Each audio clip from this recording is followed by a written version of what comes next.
కుంభరాశి యందు ధనిష్ఠా నక్షత్రము 3-4 పాదములు, శతభిష నక్షత్రము 4 పాదములు, పూర్వాభాద్ర నక్షత్రము మొదటి 3 పాదములు ఉన్నవి.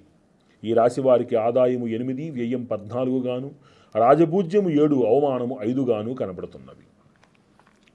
ఈ రాశి వారికి రవి, శనేశ్వరుడు, రాహుకేతువులు, గురుడు విశేషమైనటువంటి శుభ ఫలితాలని, విశేష ఫలితాలని అందిస్తున్నారు.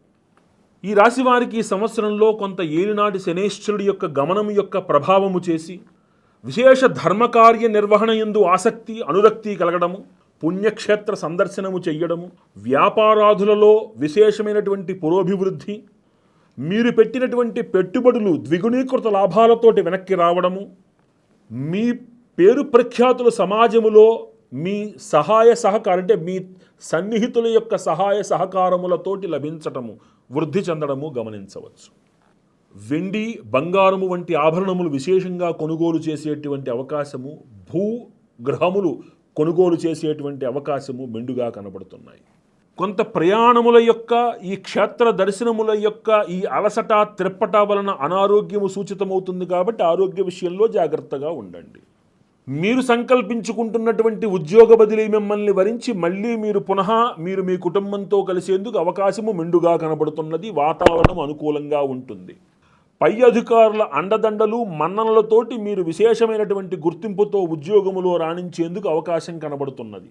అహంకారం లేకుండా సవినయంగా జీవించటము, నోటి మాటను అదుపులో పెట్టుకోవడము ఈ రాశి వారికి చాలా ముఖ్యము. అనూహ్యమైనటువంటి రాజయోగము మిమ్మల్ని ఉన్నత స్థాయికి తీసుకువెళుతుంది.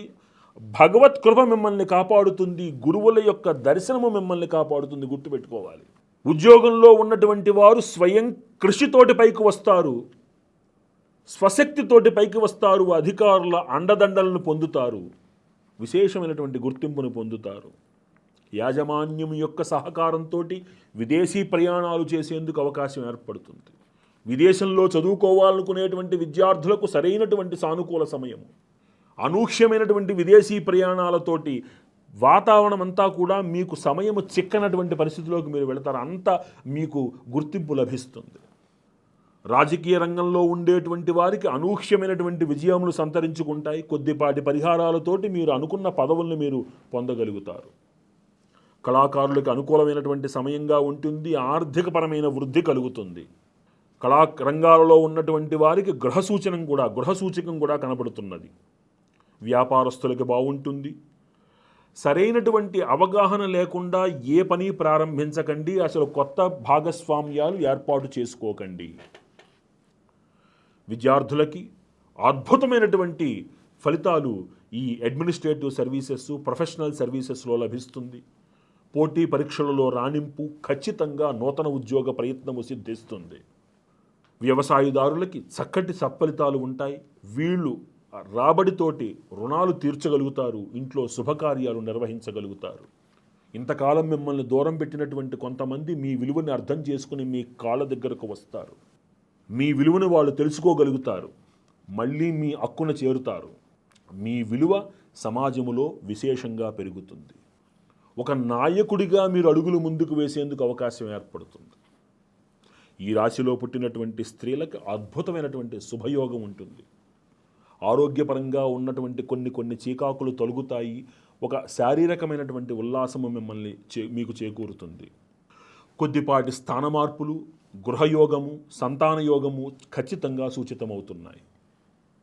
ఈ రాశివారు మరిన్ని సత్ఫలితాలు పొందడానికి మీ ఇంట్లో నెలలో ఒకసారి ఖచ్చితంగా మీ ఇంట్లో అవకాశం ఉంటే కనుక ఒక అఘోర పాశుపత హోమము కానీ, అఘోర పాశుపత అభిషేకము కానీ నెలలో ఒకసారైనా అభిషేకం చేసుకునే ప్రయత్నం చేయండి. హోమము పూర్వార్ధంలో ఒకసారి, ఉత్తరార్ధంలో ఒకసారి చేసుకోవచ్చు. కానీ అభిషేకం మాత్రం కనీసం నెలలో ఒకరోజైనా చేసుకునే ప్రయత్నం చేయండి. అదేవిధంగా కాళహస్తిలో దర్శనం చేసుకుని రావడానికి ప్రయత్నం చేయండి. స్వామివారి యొక్క దర్శనంతో పునీతులయ్యేందుకు ప్రయత్నం చేయండి. ఖచ్చితంగా అమ్మవారు దుర్గాదేవి గుళ్ళో ప్రతి మంగళవారము నిమ్మడప్పులో దీపం పెట్టి 16 ప్రదక్షిణలు చేసుకోండి.